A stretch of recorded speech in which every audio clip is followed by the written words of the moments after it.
when I listened to your podcast and I was like, happy, Yeah. thank you for, accepting our invitation to come talk with us, because all of us as creatives, we all live in this and embody this sort of like, we're all at a heightened level of just like creativity and energy, and it just kind of comes out in different ways, especially when you're creative, whether you're writing or you're an improv or you're a voiceover, an actor. And to me, it's like, it's interesting. And the reason why I wanted to bring you on here is because you talk about how you can sabotage, and you can share a little bit about your story because I want to know more about how you got to where you're at. But, in life, your body is not just your body, right? Some people say it's just a shell housing your soul, but really it is like a tool, right? And that's was like ding, ding, ding, ding, ding, ding, ding. And that's what I want to talk to you about today. So tell us like a little bit about you and like your journey. And I know you call it like your hero's journey or your heroine's journey. And like, how did you get to where you got? Wow. Where are you going? By not listening to my body at first for many, many, many years. I would say everything starts in childhood, right? We learn the programming, we learn how to be safe in our own families and society, whether we realize it or not. Our little brains and bodies are like these subconscious sponges. And whether you have something traumatic happen or not, it doesn't matter. We still got these beliefs we got to work through as an adult and love ourselves and into growth. But for me, this little perfectionist needing to hold it together, even though I was this beautiful creative artist at heart, but it was like I had to be molded into the straight and narrow. So I had these competing forces. And for me, it was just learning to trust my body in terms of very empathic, feeling other people's feelings. And so I would shut down all my feelings. So that stemmed from that created lifelong digestive issues. And it wasn't until I started doing the emotional work in my 20s that those things just disappeared. I don't deal with that at all anymore. But it took me until my 20s. I kind of had what I'd love to call a quarter life crisis, in the sense that I got the straight A's. I was the perfectionist. I was the physical embodiment of everything, a parent would love. In my college graduation, about to walk on stage, and my world starts to shatter. I had my first panic attack out of nowhere. But now looking back a decade plus later, it was my body being like, all right, you've literally spent your entire life into this moment, preparing for this moment. Right. And now what? Because this is not who you are. It's not, it doesn't fulfill you. Of course, your body's going to freak out because all of the stress for building up my whole life came crumbling down upon me. So that led to years of chronic anxiety. I was too anxious to even go to a yoga class. And I teach yoga now, which is funny to me to think. But all of these other physical issues started to manifest when I was in a relationship that didn't serve me. And relationships are great mirrors into learning to trust our body. I had small signs, then bigger signs. And then my body was literally screaming at me, like, get out, get out. And it took that for me to truly start to take a list. Okay, if I know all of this woo-woo stuff, because at that point I was kind of into it, but all of these compounding things physically, emotionally, and in my life had to happen for me to take a look and say, okay, what is my body really telling me? And if I believe in this law of attraction stuff, that I really do create my reality, I can't blame the other person in a relationship. I can't blame my parents or this job I don't like, or even my body, because it's all calling me up to heal. It's all calling me up to take a look, because anything that's not love, anything that's not happiness or connection or flow state, especially as a creative person, you understand that flow of, almost like this channeling state of just not really being here. Yeah. Is disconnected from that higher self, that intuition. And it's just showing me how to get back to there and truly live my life, not a life designed by me from somebody else. And I think as creatives, we can really relate to the fact that we have something to bring into this world, something to create and birth, even if it's just moving and dancing. It doesn't have to be something that's tangible and that, it lasts forever. It Right. can be something that is expressive. And the more that we can do the inner work of owning that, one, our body and emotions are not in the way, they're leading the way, the more Right. our manifestations and the growth and the happiness and the expansion can unfold for us. So for me, it was mostly physical, but emotional, relationships, career, this whole thing that kind of blew up for me to start to take this deep dive into really figuring out, like, okay, I really don't like what's happening now. What do I want? And how do we get there? So that's, Right. in a nutshell, how I Yeah. got to be doing all of this work today. Wow. You just did it 20 That's years so cool. earlier than I did. You just got a jump start on it, which is so like, that's so great that you were like aware, and that you listened, even though you felt like you'd already gone through so much, but that like at your graduation, a lot of people like just, that happens to them. And then they just go another 10, 15, 20 years before their body just starts to like shut down, and I've even seen family members that have had like these strange like symptoms that just occur out of nowhere.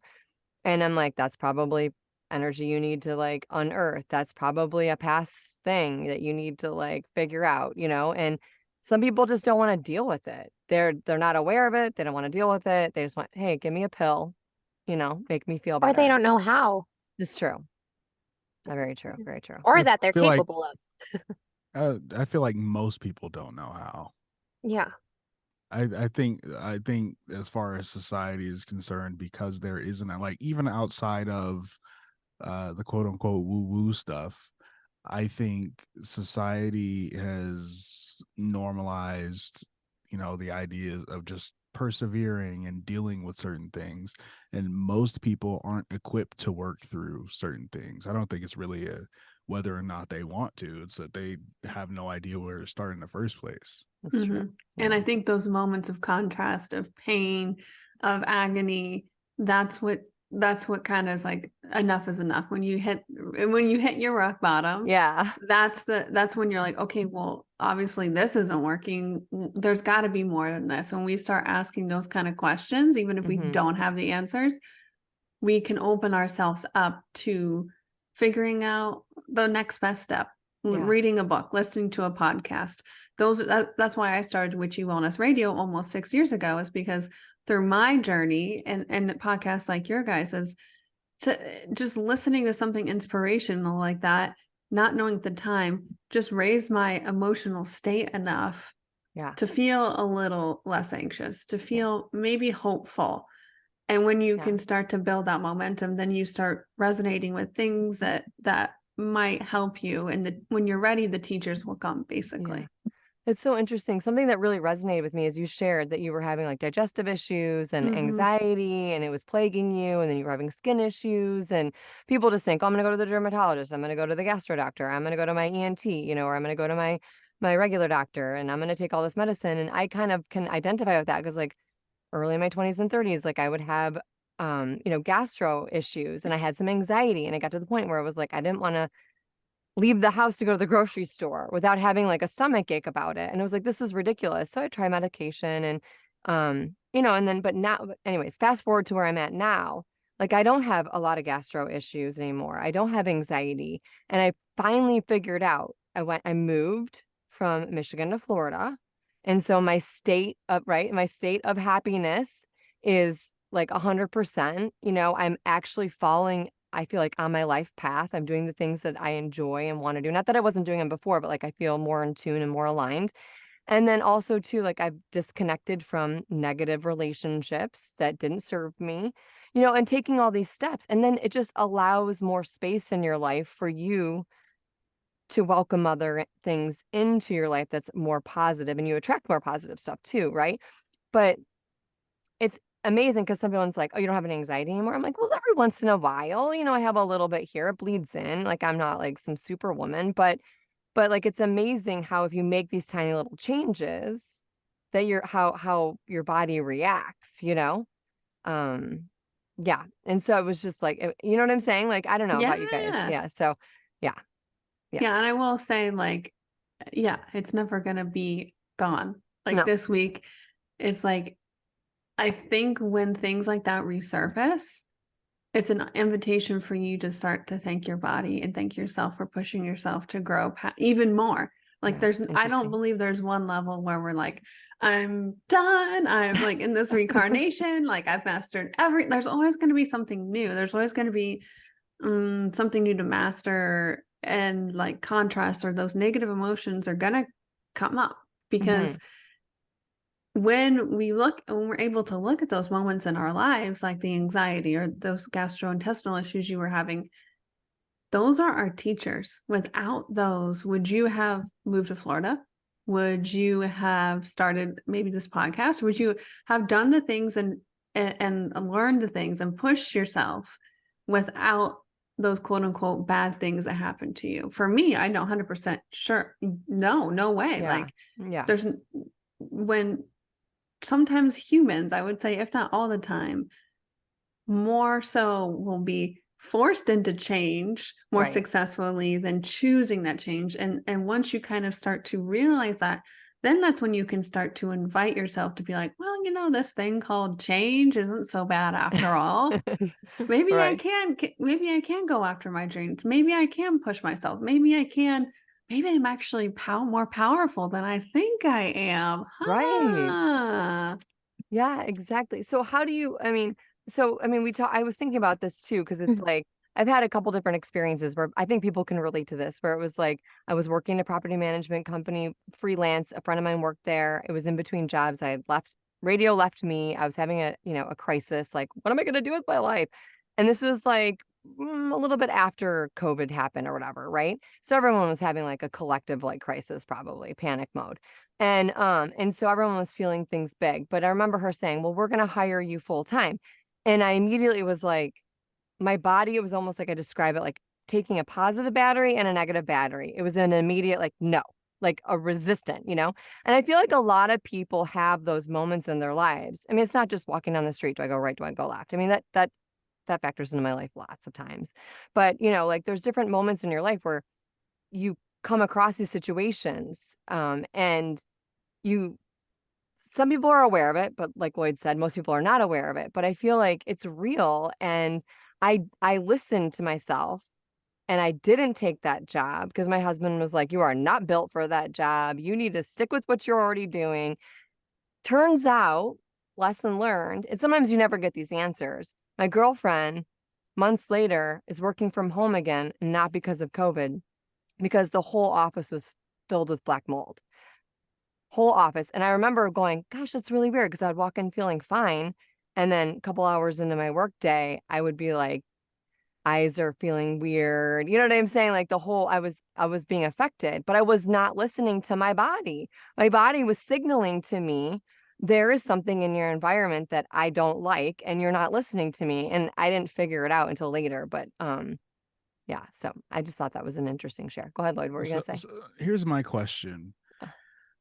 When you talk about listening to your body, like there are certain things where it's like, I can feel this emotion, right? And so, like, for instance, we wouldn't be in this video chat. I wouldn't have done voiceover at all if I hadn't been like, oh, I hate my job, I need to leave, right?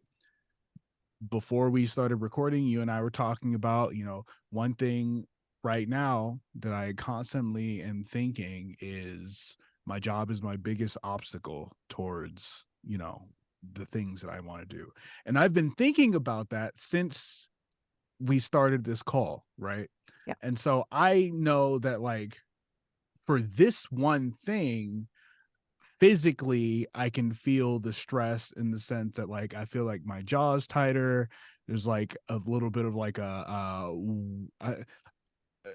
there's like a sense of, like, when you're tired, there's kind of like a weight and like your head. It's weird, right? It's hard to explain how feelings feel, right? If that makes sense.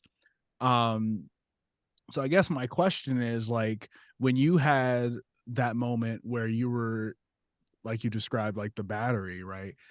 Do you remember how that felt, or how you feel when you have moments like that?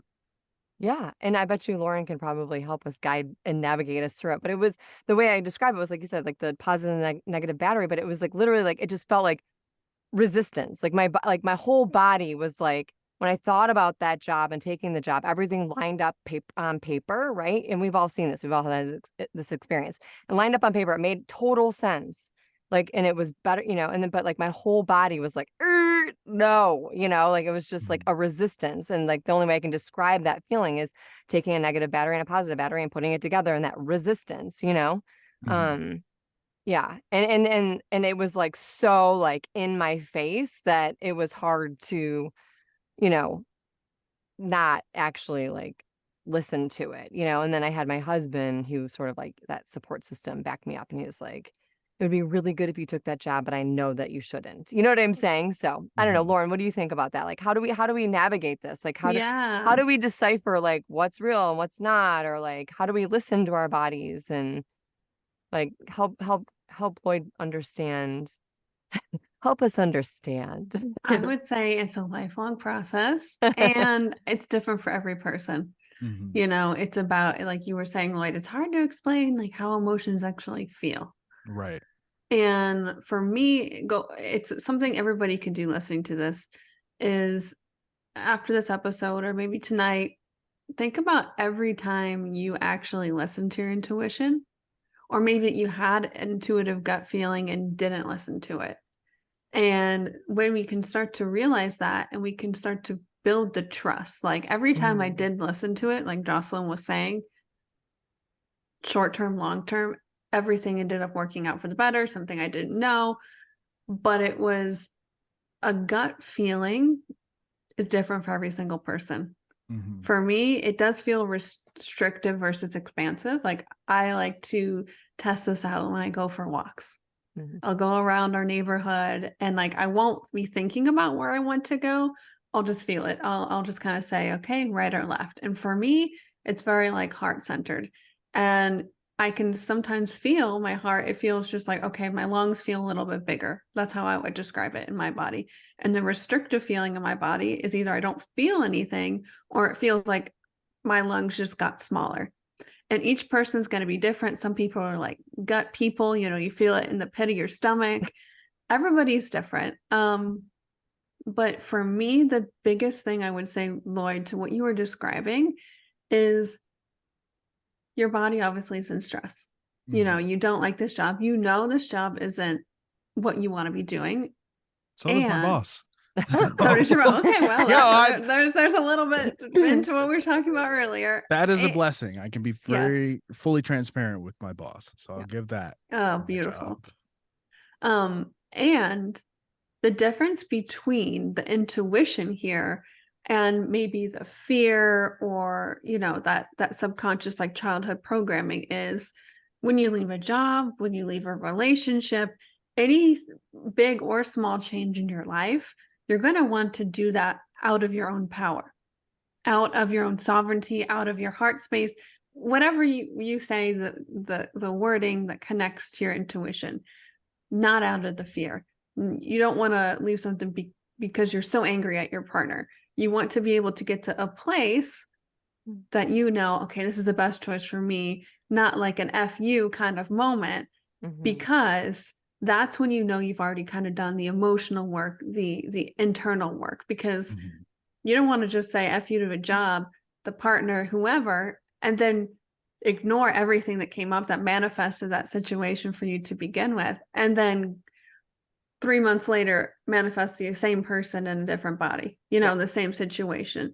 So I think for people listening, like that was me, being in corporate for years, over a decade. This wasn't for me. I don't know what I'm doing. What am I doing with my life? But it was like, okay, I can't leave. First of all, because I don't have a plan. And second of all, because like I can't leave out of fear. Because if I leave out of this fear of not knowing where I'm going, out of this lack, oh my God, how am I going to pay the rent? Then my vibration is still going to stay the same. My focus on that lack, whether I have the job or not, is still going to be there. And you might as well work through it. Some situations are different, but just I'm saying corporate wise versus doing your own thing, been there, is like dealing with that emotional kind of addiction to maybe the lack or to the stress. And what we can really do is, especially in today's society, we just don't know how to relax. And we're constantly in fight or flight. And our bodies think that we're being chased by a saber-toothed tiger. But 99.99% of the time, trust me, you are safe. You are not in any deathly, physical danger. So in the moment throughout the day, I put timers on my phone, just little reminders to just check in. How do I feel in my body right now? Can I relax? Can I relax those shoulders down my back? Just take a few deep breaths. Maybe go for a walk if you've got 5 minutes. But what we want to do, it's like training a dog, training yourself, training your body so that the relaxation is the natural state and not the stress, not the fight or flight.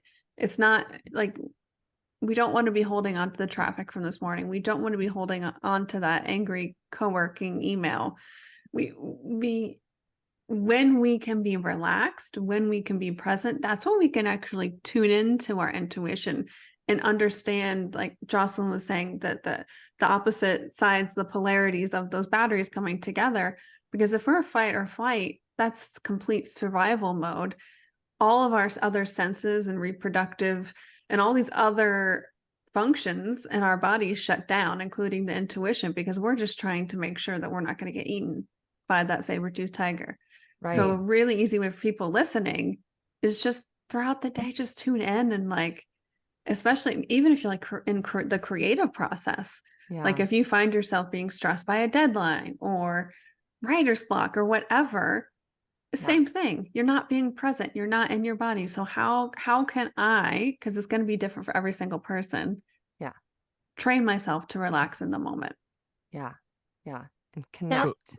Sorry, I was just going to ask. So for those listening that might be on medication, do you do that while taking it, or does the medication sometimes interfere with your emotions as well?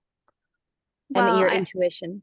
Like I would say, first of all, listen to your body. Is this something you want to be on forever? I'm never going to tell anybody what to do with their own body. Yeah. And I think this process, whether you call it like healing journey, a spiritual journey, whatever it is, I think it's really returning to the fact that we are our own sovereign beings. We have this divine right to be ourselves, to live our own lives. And whether that's medication or not, I have friends that go on and off anxiety medicine still because it really, really helps them in the moment. Mm-hmm. And I don't think there should be any judgment, anything, any medication related. But if it's something that maybe it's a fun challenge, not out of shame, not out of self-hatred, something that you want to love yourself into being more whole. And that's included with not tapering off your medicine when you feel comfortable. Yeah, that's fine. But I also know many people who've been on medications almost their whole lifetime who just feel so numb too. So I understand that. And so this emotional work sometimes it can be more challenging, medication or not, because my journey was like I numbed out. I wasn't medicated at all, but still being able to be like, how am I actually feeling right now was difficult because of the years of practicing pushing everything down. It's not safe to feel my feelings. Like I have to keep it all together. Yeah.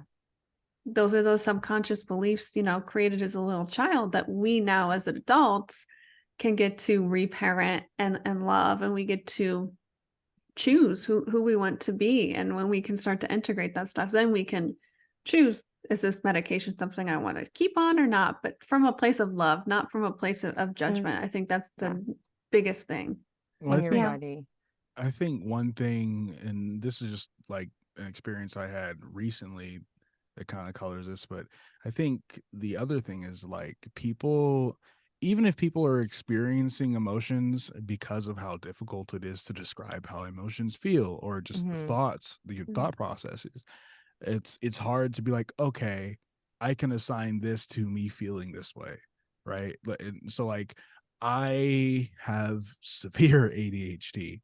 And I don't take stimulant medications because I have high blood pressure. We're gonna come back to that, but another day, another story. Oh no, it's related to this conversation, but I'm gonna get through the first point first.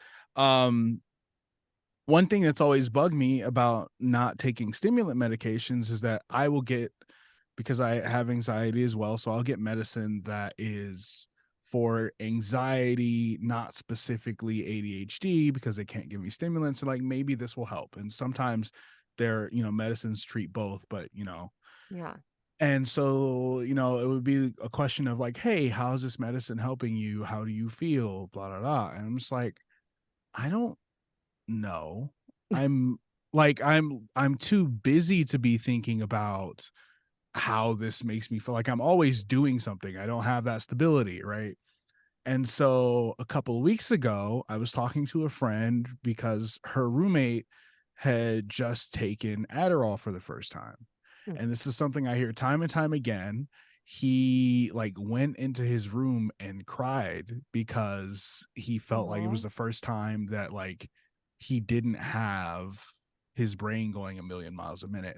And I've Mhm. always wondered what that felt like because I don't take stimulant medications. Interesting.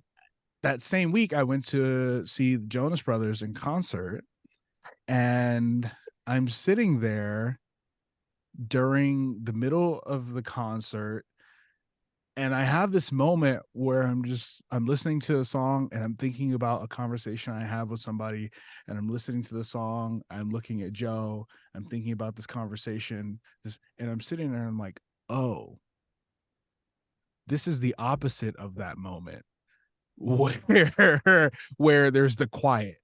Like it was in that moment I realized how active my brain was being. Yeah. And like now I'm always thinking about it, which is really fucking annoying. But That's so interesting. yeah. I But would. Go Go I'm ahead. sorry. Sorry. Yeah. No, sorry. No. Oh, well, the blood pressure thing, I was gonna bring this up earlier. I moved in June. You guys know this. I forgot to get my prescription pickup changed, and as such I never got my prescriptions, and then I never got my prescriptions, and then I never got my prescriptions. And so on Thursday I had an endocrinology appointment because I have diabetes, and the nurse is like, so you've been taking your medicine? And I'm like, she's like, what does that mean? And I'm just like, not really. She's like, what's not really? And I'm like, I moved in June and then I just kept forgetting. So mind you, it's September. And she's like, okay. And she writes a note and she leaves. Endocrinologist comes in and she's like, you haven't been taking your medicine for 3 months? And I'm like, not really. She's like, that's weird because your sugar looks fine and your blood pressure is normal. No And I'm like, way. and I was like, well, it's probably because I'm not dummy stressed like I'm used to being. Now, my job is trying to drive me back into that. Loren, I feel like Loren she needs to interject because I like you know, just like, dropped oh like Yeah, my just yeah. a giant, you just Bomb. Yes. bomb. Like Wow. just- Well, first of all, that hats off to you. That's amazing. Thank you. Yeah. And I got into a lot of this work through reading this book called You Are the Placebo. And everybody here probably knows what the placebo effect is, but like during tests and research and studies, usually a sugar pill or saline solution is given to these test patients, but they don't know if it's the real medicine or not. Mm-hmm. And they always have to account. I think it's like 30 something %, I think usually is a standard for the placebo effect, because the power of belief and the power of our minds, these people actually create these chemicals in their bodies without actually ingesting them, whether they're healing, shrinking a tumor, diabetes, heart medicine, whatever it is. yeah. They have to account for this. Yeah. So on the opposite side of that, when we can truly change the way we believe about things and ourselves, and that includes less stress, like you were saying, our bodies know how to heal. Our bodies know how to self-regulate. But it starts here in the sense of like believing that you can heal, believing like, okay, the ADHD thing is probably really stuck in your head right now and it's annoying. But I believe that's like your higher self being like, here's a challenge. You want that feeling? you can get it, whether it's end up being medicine or if it's something like internal work. Like the book You Are the Placebo was written by Dr. Joe Dispenza, and he has his whole career researching spontaneous remission and all sorts of patients, diseases, diagnoses. What were these commonalities? And now he leads worldwide meditation retreats where they do research. People can grow back their telomeres, which on their chromosomes, the longer the telomeres, the longer of basically lifespan you have left. People are literally healing themselves in a week just by learning to relax and calm down, and having the belief if your body has the receptor sites for the ADHD medicine, for whatever else you're taking, for the anti-anxiety medicine, then that means your body can produce those chemical signatures. Because if those medicines didn't work, it means that like we're not receptive to that. Like it's not close enough to what we already have capable in our bodies. So his work and the work of actually like doing the emotional side, what does this emotion feel like in my body? How can I train myself to be more present in the moment? You are learning to create your own chemical signatures in your body to heal and to come back into this homeostasis. And so I think, Lloyd, that's both of those are amazing stories, but I'm excited about the first one because I think you are calling yourself up to something more. And I think you know it too. That's why it's bothering you. The first one, it's interesting because like people with ADHD have impaired dopamine receptors. And so there's this whole thing in my brain where it's like, it's not that it's not there, it's that my brain doesn't receive it in the way that it's supposed to. And so it's like, then there's like the whole like physiology aspect. It's like very hypothetically, we could be like, oh, I could just like grow dopamine receptors, but like, how do we demonstrate that in practice, right? I think that it's one of those things where like, if it is possible, which I'm not saying it isn't, it's one of those things where it's like hard to provide the research or like the examples of these cases in practice, and so that's where my brain goes, because I'm just like, there's so much, like, we don't understand so much of the human body. So like I'm never like humans can't do this, but I'm also like, based on what we do know, how would we get that to work? Like, what's the likelihood? Well, and I think a lot of it too is like you're talking about, is like body wisdom. Maybe we don't necessarily need to like see, right, statistics, or it's just like a knowing, right? Like you're just listening to your body. Is that what you're going to say? Maybe like the body wisdom and like retraining and reprogramming your body, right? So it's like somebody a long time ago when I had anxiety, they said, you do realize that like scientifically, like anxiety and happiness are pretty much the same thing. It's just like how you look at it. And so I was like, instead of showing up to something being anxious, why can't I retrain myself to be excited about it? And it took some doing, but I mean, you really have to like but I think also what Loren was saying is like, you're already starting to have these glimmers of like experiences that you're already creating for yourself, right? So right there is an example. Go ahead. You want to talk about body wisdom and Well, I think going back to like healing, I know it like I hear you, Lloyd, because it's like, okay, well, like what's the like 10-step program to get me there, right? Yeah. And how do you like heal what wasn't there in the first place? Yeah. And I would say, right, if you want to, let's just say, create your own business, what were you going to do? Well, you're probably going to research people who are successful in your field, like study the greats. What have they done? What have they overcome? And also, because they are successful in your field, that dream is possible. Somebody else has done it. Think about the 4-minute mile.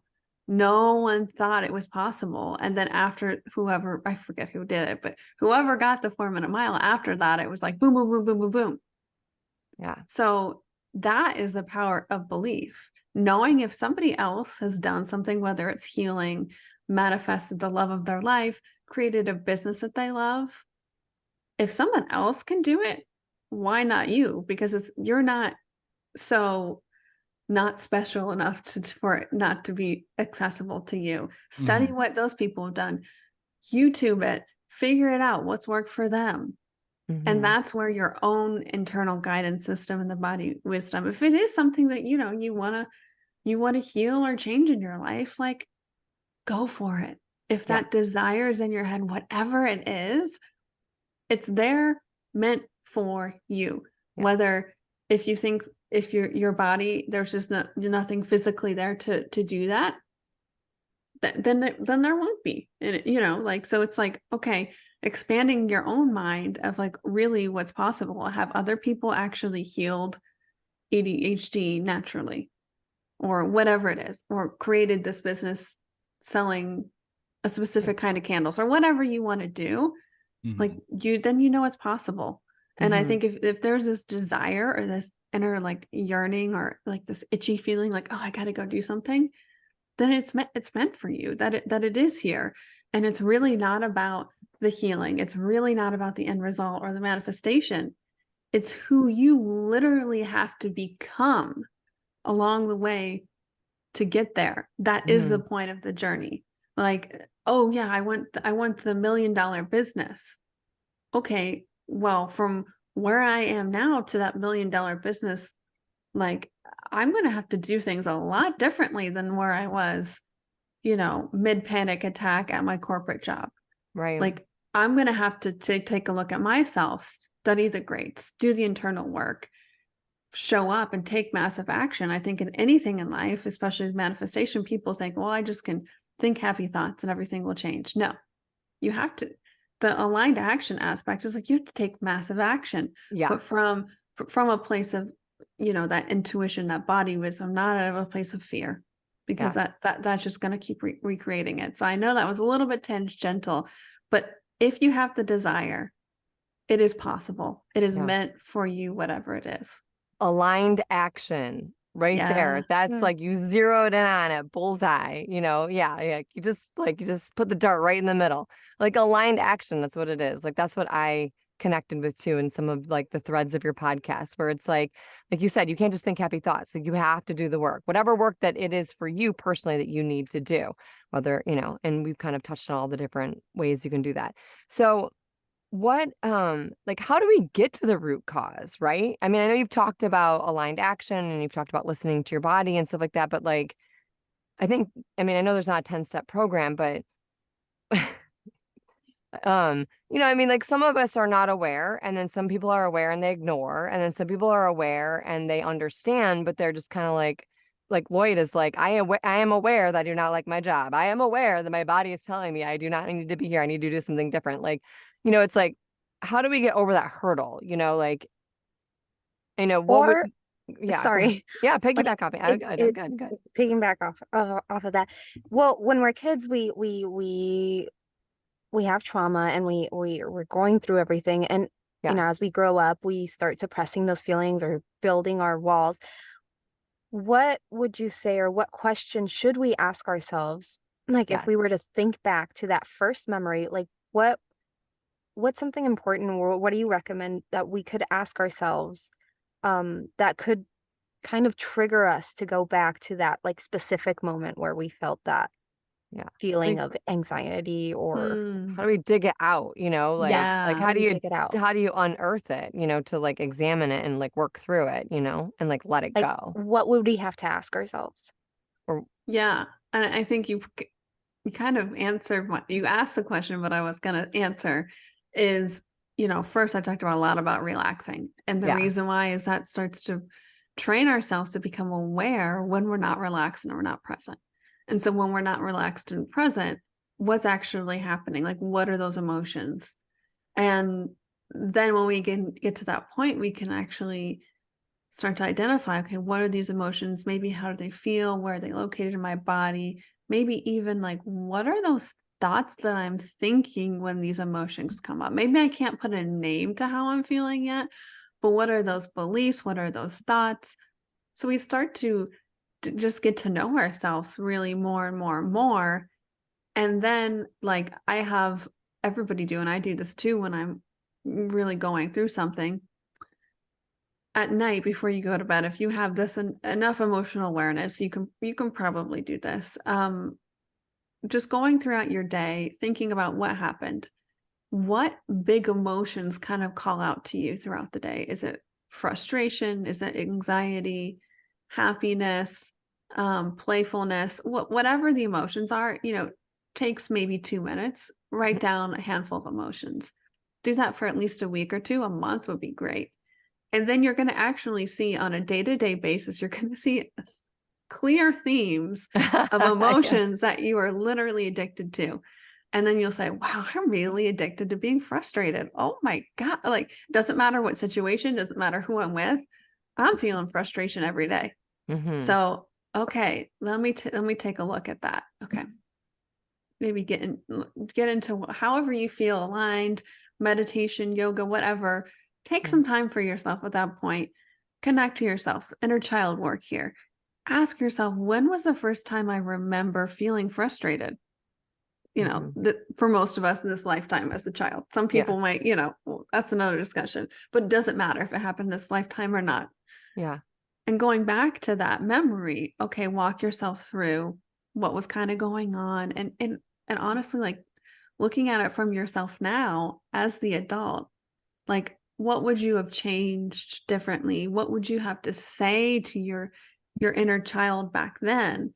And most of the time when you go through that situation, you're just going to be like, oh, like your heart is just so compassionate for your younger self. And, just seeing like how that belief was created or in that hard situation. And you're like, oh gosh, I can't believe it. You're still holding on to that today. Cause a lot of times it's like forming beliefs that we're not worthy for something, or, you see these emotions and then you can kind of start to dissect like, oh, wow, that's where like, I felt like I'm never going to be loved. Like, and it's literally playing out in every single relationship that I've had since a kid. And it doesn't matter if it's the literal first memory of you having that emotion.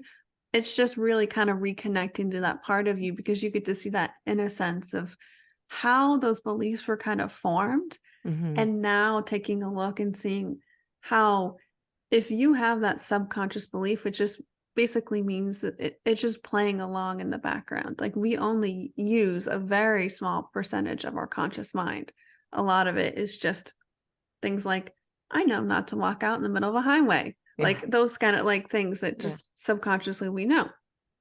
So if you are walking around the world thinking, I'm not worthy of being loved, every single area of your life, whether it's romantic relationships, jobs, anything, is going to reflect that. So when we can go back to that little child and be like, oh gosh, I know that's not true. Like your heart just opens for them in that moment, because you can see like this little innocent child's little heart broken.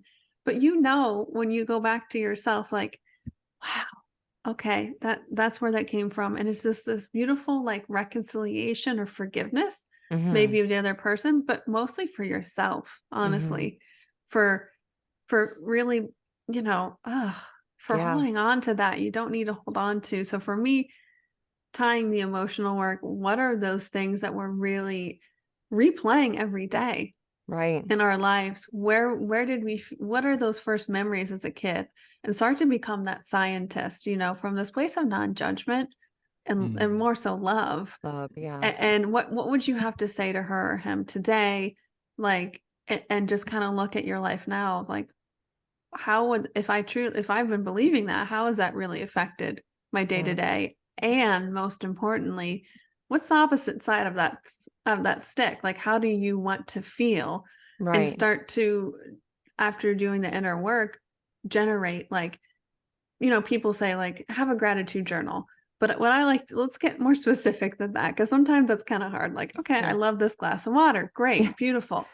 doesn't really mean much to me. Right. But like start to write down the things and start to notice the things where you do feel loved or supported or seen or whatever the opposite of what the emotion you're working on. Right. And sometimes I don't know what the opposite is when I'm going through these emotions. So I literally get on my phone or my computer, go to a thesaurus, which, you know, throwback to like, you know, elementary school, going through the, you know, like a encyclopedia and stuff, actual books. Like a real you can book. do it online. And I look up the antonym or the opposite meaning of that word. So you can look up the opposite of frustration. You can look up the opposite of like sadness or whatever you're going through. And you're like, oh, okay, I'm really just wanting peace right now. I really, you know, or whatever it is, or contentment. And you can literally start, that's when you start practicing the high vibe emotions. But you've had so much momentum, 20, 30, 40, 50 years of practicing the sadness, of practicing not feeling loved, of practicing the frustration. It's going to take time and it's going to come up again. And that's okay. It's because you're growing. It's because you're healing. And I don't want people to think, all right, I tuned into frustration, did this inner child work, practicing the contentment and peace. It's done. Yeah. Because it might not be, and it might pop up, and just to love yourself. And I think that's kind of the whole message of all of this, is to be able to love yourself with whatever is coming up. Yeah. That's really inspirational. Beautiful. Yeah. I was going to say, like, have you ever, I was noticing too, like, you know, with relationships in your life, right?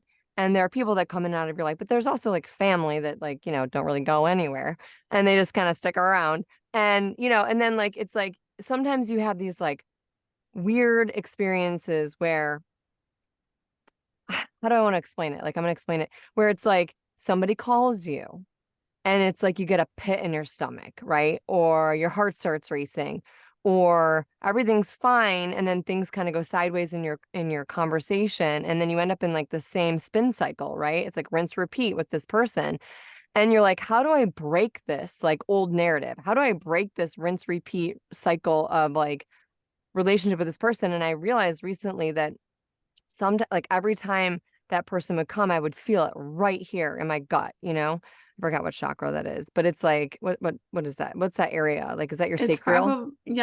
Probably sacral or your solar plexus, depending on probably what emotions were coming up. Yeah, right. And it's just like, oh, like I want to stop this. Like, and it's like, I'm aware of it.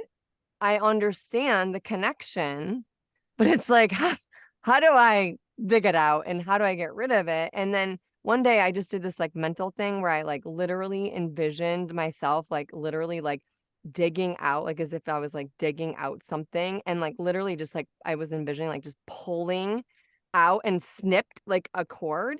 And I felt like this, like I just let it go because I was like, obviously, you know, this is not working for this person and I to be connected, and I need to just let it go. And when it's meant to reconnect, it will reconnect, you know? And then like that just opened up a bunch of things happened in my life. Like I got booked on something and my kid got booked on something, and like all these like things started happening, like good things started happening. And it's like, wow, that whole thought process of like actually being fearful of letting go of that relationship, being fearful of like disconnecting myself from that person, and then recognizing that I don't need that person in my life, but I want them in my life, but it's not serving me right now. They're stuck in an old narrative and they're not recognizing my growth and my expansion. And I had to just sort of, you know, and that sounds really dramatic. Like I dug this person's like attachment to me, just, you know, but it like some people we're visual, like we're visual people too here and creative. So, I don't know. It was just like a weird experience, but then all of a sudden, like, boom, like all these like crazy things happened, you know? I'm not saying that you should cut everybody out of your life, but you know, it was just, it came to a point in my life where I was like, wow, I have to let this person go.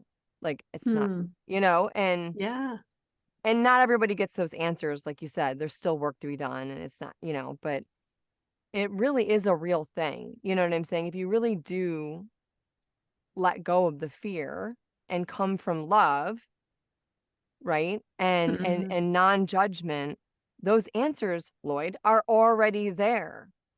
They're there. You just have to figure out what you need to do when you're already on the path, how to get there.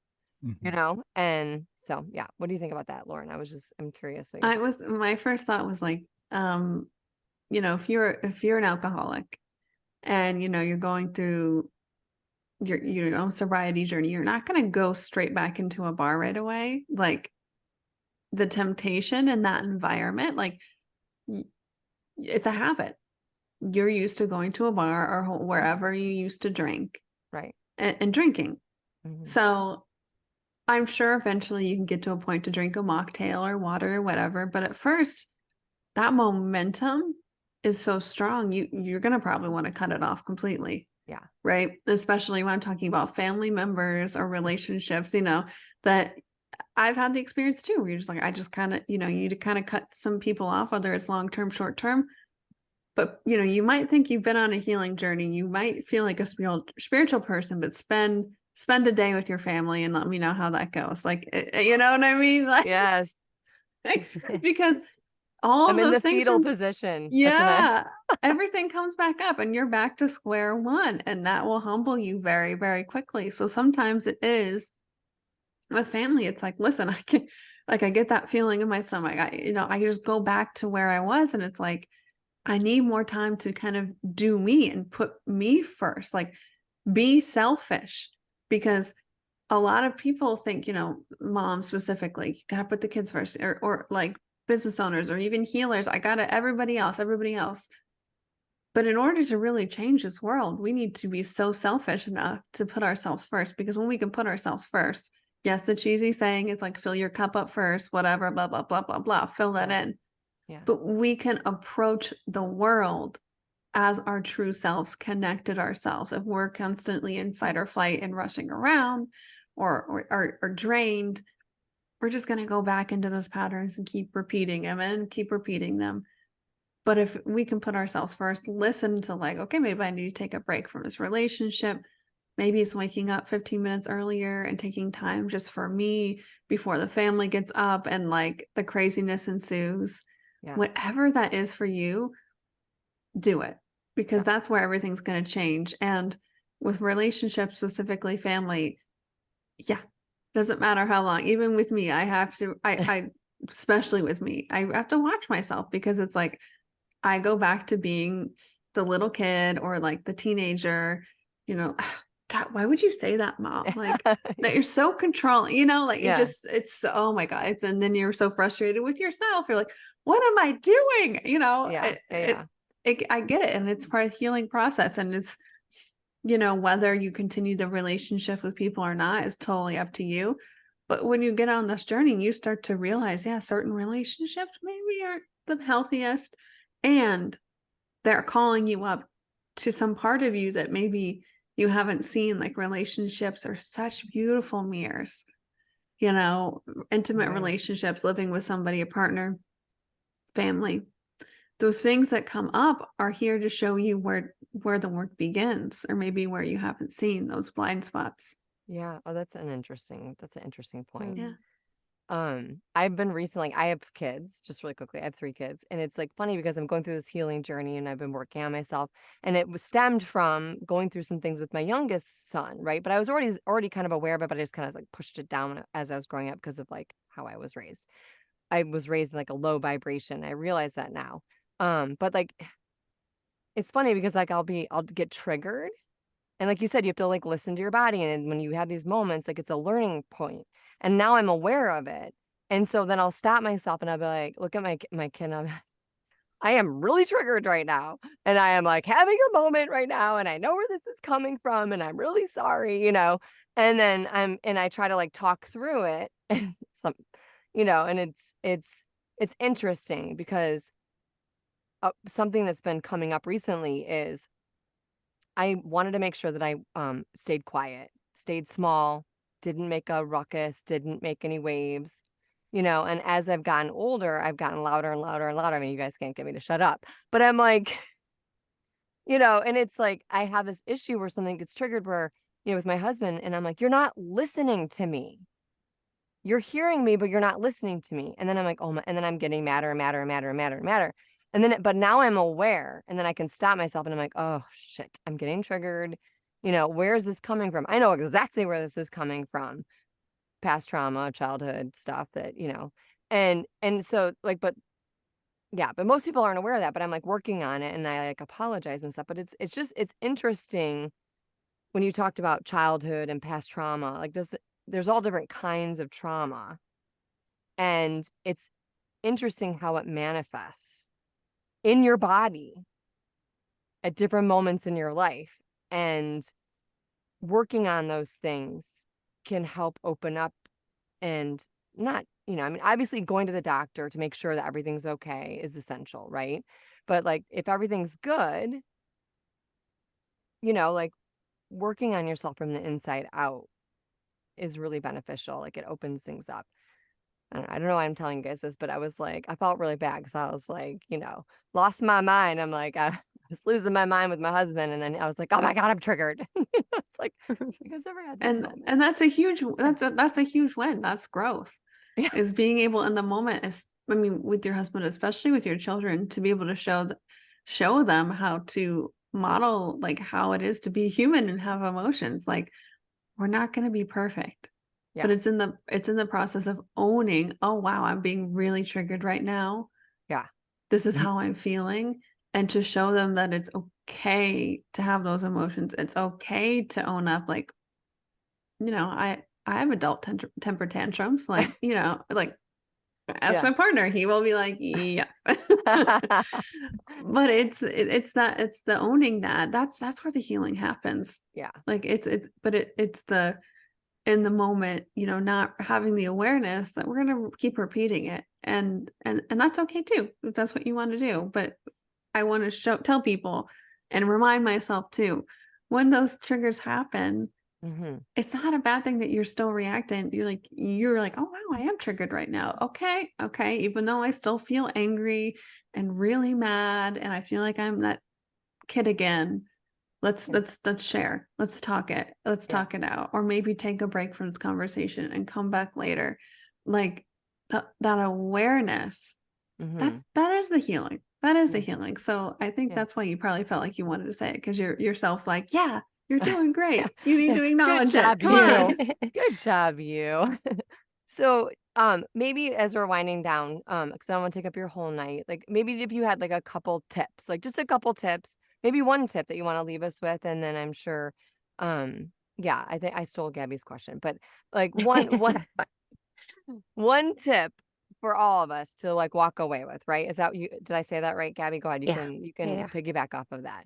Yeah, just you said it perfectly. Okay, good. Oh my gosh, one tip. I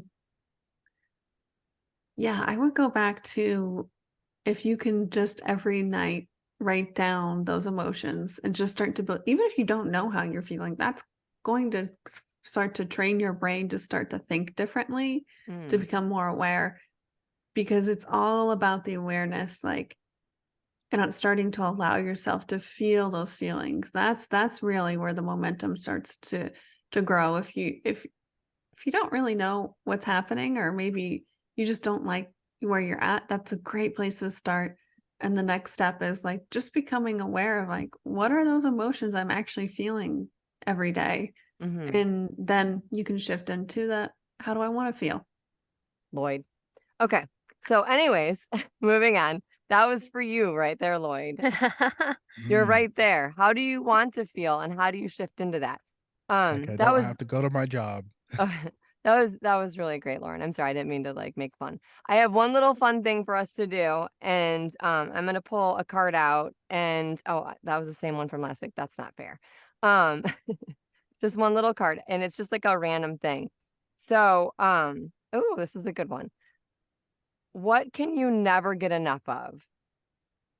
Just one thing, like what can you never get enough of in life? Who wants to go first? I mean, first thing I heard was love. Yeah. Because to me, that's what God feels like. That's what the universe or source feels like, whatever word you want to say.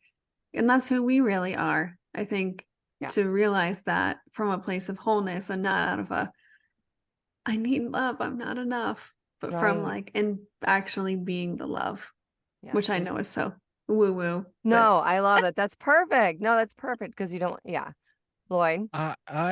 So it's very interesting because You have 10 seconds and go. I kind of agree with the love thing. Love is not what came to mind because immediately I was like sleep, video games, So my own time.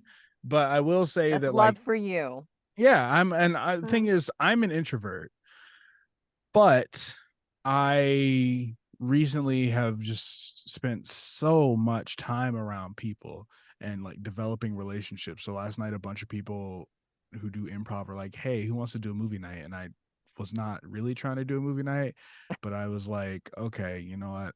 I like these people. Let's go hang out." And great experience. I've always had great experiences around this group of people. And earlier this week, someone said to me, they're like, I don't really have not a lot of friends. And in my head, I'm like sitting there, I'm like, that's because you don't try. Like, have conversations with people, learn about them, be vulnerable. Like, regardless of the fact that I don't like being around people a ton, I find it very valuable when I'm able to be present with people and learn about how I interact with them and the world. Sometimes those are things, sometimes you take from those interactions things that very much, for lack of a better phrasing, I guess, enhance the way you experience life. Your friendship. So it's like, yeah. So you need more friends. Yeah, it wasn't 10 seconds, but I didn't plan on taking. I'm just teasing you. I have to keep you focused. I got to keep you focused. It's like I need a laser light to like keep you focused. Gabby. But outside of that, nap and video games. That's self-love. All right, go ahead. That is self-love. I immediately thought connection to nature, connection to people, connection to myself. Even though it is hard sometimes, but I have found that when I make those connections, even through those bad times when afterwards I'm sobbing, I enjoy making that connection. Yeah. That's really nice. She's like our cheerleader. She's like our life coach. I can feel it. I recently had that moment. I saw The Fabelmans. Have you guys seen it? The Fabelmans? No. It's an amazing movie. And it's based on Steven Spielberg's life. And there's like this scene that is very powerful, and it brought me back to something that happened traumatically in my childhood of this, little girl screaming to her parents. And I connected to that, and then I started exploring that feeling and like how it made me feel and how it affected all of my relationships with men afterwards. And I just sobbed and then forgave my younger self, my younger adult self, and just embraced my childhood self. Wow. That was that's beautiful. That's what Loren was talking about. So connections. Yeah, definitely. I love that. I think mine is just understanding that it's okay to be selfish. Not in like a self-centered sort of way, but a selfish, like, I need to take care of me in order to be able to take care of the other, to be able to authentically and 100% completely be able to take care of the people that also need me or want me or are a part of my life. I can't be a good friend. I can't be a good sister. I can't be a good mom. I can't be a good wife without taking care of me. And when I overextend myself and don't put me first and like allow people just to kind of like, blah, and not set up boundaries or hold boundaries steady, so that, because I think people misunderstand like being selfish is like not being self-centered. It's more of just taking care of you. I mean, you have to drink water, you have to eat food, you have to brush your teeth, you have to take care of your body. You need to take care of all of you, so and I've been doing that in the last couple of years, and it's definitely served me well. So, yeah, that's it. Loren, let's do the thing. Yes. Thank you. How can you're so welcome. Thank you guys. This is so fun. How can so how can anybody else like listen to your podcast, find you, connect with you? Because I know you have offerings and you guide people and maybe all the things. Yes. Well, my podcast is called Witchy Wellness Radio. It's on all podcast platforms and on YouTube video as well. You can find me mostly on Instagram and on YouTube. Those are my two favorite places, at Loren Cellentani, which I'm sure will be in the show notes because no one can say my name versus spell it. I get it. But yeah, if you guys are interested in hanging out there, I've got some awesome freebies too. If you guys are wanting to learn how to actually like calm down, because I know it's hard to get into like specific techniques and like in depth in these shows.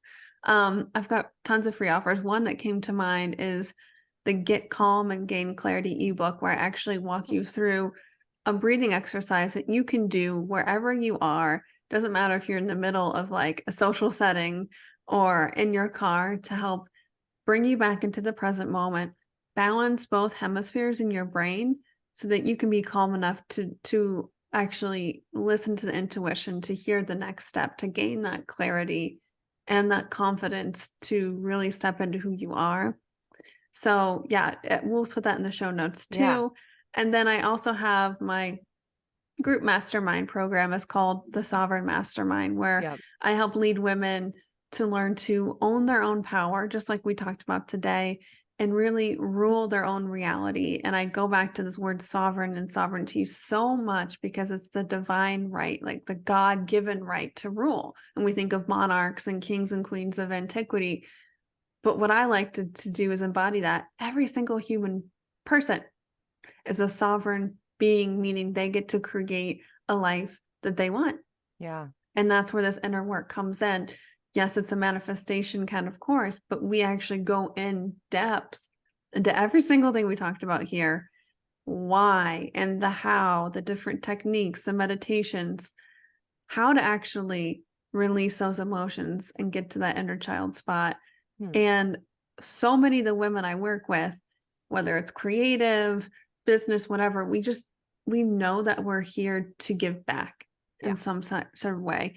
And you start to realize, whether you have a business or not, or even a family, you're like, well, crap, I got to start putting me first, because this is a lot and I'm going to have to change in order to just tap into this version of me. Yep. And if I want to heal the world, if I want to be a good mom, if I want to see the change, I got to be the change. Yes. And it goes back to what you were saying, Jocelyn, and learning actually how to do that. And the accountability is so huge, because that's how we change, is just being able to stay consistent. So I'm sure everything will be in the show notes. Please come connect with me. I love hanging out online. I love a good meme too. If you guys are into like spiritual, like goofiness, that's me. That's so great. Thank you so much. Yeah.